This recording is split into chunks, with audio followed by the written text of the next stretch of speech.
Interesting timing, Jensen Huang visiting the key capitals. Very sensitive timing. We know that Jensen Huang is going to be in Taiwan this week. He's going to attend a party there on Friday of this week. But after that, we've heard, according to sources, that he's going to go over to mainland China, as you mentioned. He's going to stop into Shenzhen for a New Year's party, we understand, to celebrate with some of the employees there. And then his plans are to go to Shanghai and Beijing after that. He could still change these plans. As you pointed out, this is a very sensitive time. It also comes just ahead of Trump's inauguration. There's some expectation that maybe he would go to that too.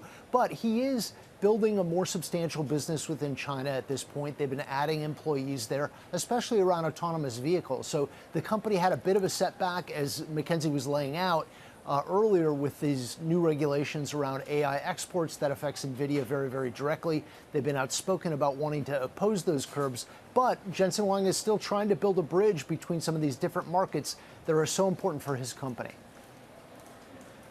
Peter, one destination that doesn't seem to be on Jensen Huang's list right now is Washington or Mar-a-Lago, the incoming president's base of operations.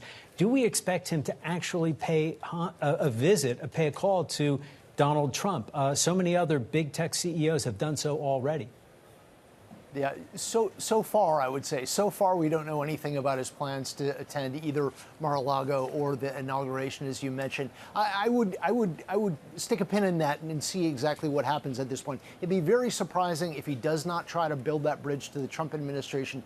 As you say, so many of the tech companies have done this. Of course, Elon Musk has sort of led the way, but many, many others, including Mark Zuckerberg, have also been trying to build a closer relationship with the Trump administration as they come to power, and they're going to begin implementing these policies that are so important to the companies. And there are very few companies that have more at stake than Nvidia, and by extension, Jensen Huang. So I'd be surprised if they don't meet sometime soon. And indeed, he spoke with our own Ed Ludlow last week, saying if he's invited, he'd love to go. But Peter, how precedented or unprecedented is it for a CEO such as Jensen to be going out to China when, of course, he is upping his spending on EVs and R&D?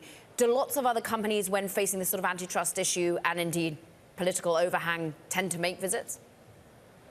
Well, we see a lot of these companies. Remember, it was not that long ago that globalization was the standard of business every place in the world. You saw many of these business leaders going to China and other parts of the world to build whatever kinds of global operations that they possibly could. I would say Tim Cook at Apple is another one who very regularly visits China. They have a huge operation there, of course.